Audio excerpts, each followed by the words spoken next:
It's Jamie, I'm Caitlyn. and we're seniors, we're 12th graders. Your Lordship, I will now look in my book and see who has stolen your money. The fifth servant hid in the oven because he wanted to know how much Dr. Know-It-All actually knew. Dr. Know-It-All opened his ABC book and tried to find the rooster. When he couldn't find it, he said, I know you're in there, so what's the point in hiding? The servant in the stove thought he had been talking about him, and he jumped out in fright, shouting, He knows it all! He knows it all! When we are younger, our parents tell us never to take something that isn't ours, and to always do the right thing if we make a mistake. As we grow up, we learn that greed and guilt go hand in hand. In the story Dr. Know-It-All, In the story Dr. Know-It-All by Brothers Grimm, 5 thieves steal a rich nobleman's money. In order to keep their secret, they create another one to keep themselves from being discovered. Once a peasant by the name of Crab hauled a bundle of wood into town and sold it to a doctor.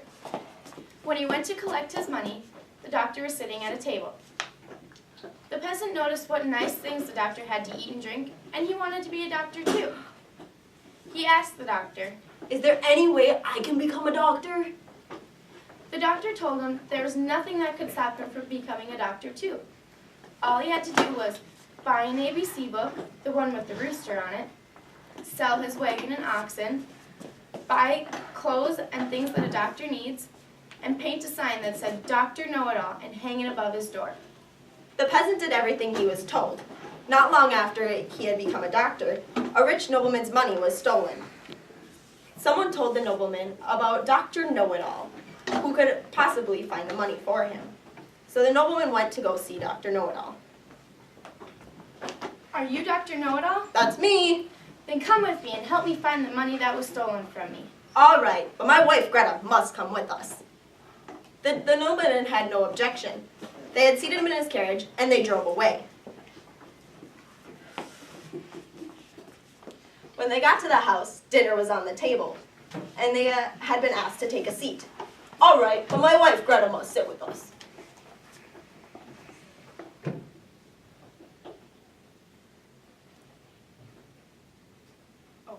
When the first servant came in, Dr. Know-It-All nudged his wife and said, Greta, that's the first.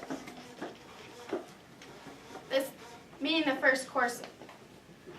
But the servant thought he had meant the first thief, and since that's what he was, he got scared and ran to his friends in the kitchen, saying, He knows it all. We are in trouble. He said it was the first.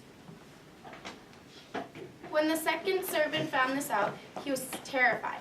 He didn't even want to go in. But when he appeared with his platter, Dr. Know-It-All nudged his wife and said, Greta, that's the second. When the third servant came in, Dr. Know-It-All nudged his wife and said, Greta, that's the third. The fourth servant brought in a covered dish. When they had done this, the nobleman asked, Now show me your skill. Tell me what's under the cover. Underneath the cover was a crab. The peasant looked under the cover and screamed, Poor crab! When the nobleman heard this, he said, If he knows that, he must know where my money is.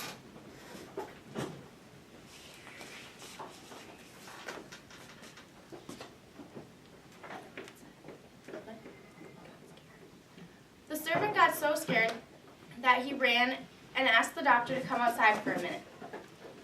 When they came outside, all 4 servants admitted to stealing the money. They promised to give the money back and to give the doctor extra as long as he didn't tell on them. Then they led the doctor to his money, and that was good enough for him. Your Lordship, I will now look in my book and show you who has your money. The 5th servant hid in the oven because he wanted to see how much Dr. Know-It-All actually knew. Dr. Know-It-All opened his ABC book and tried to find the rooster. When he couldn't find it, he said, I know you're in there, so what's the point in hiding?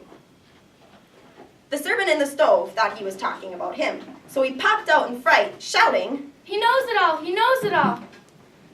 At that, Dr. Know-It-All showed the nobleman where his money was, but didn't tell who had taken it. Just like every other fantasy, In the end, the nobleman, the servants, and the peasant lived happily ever after.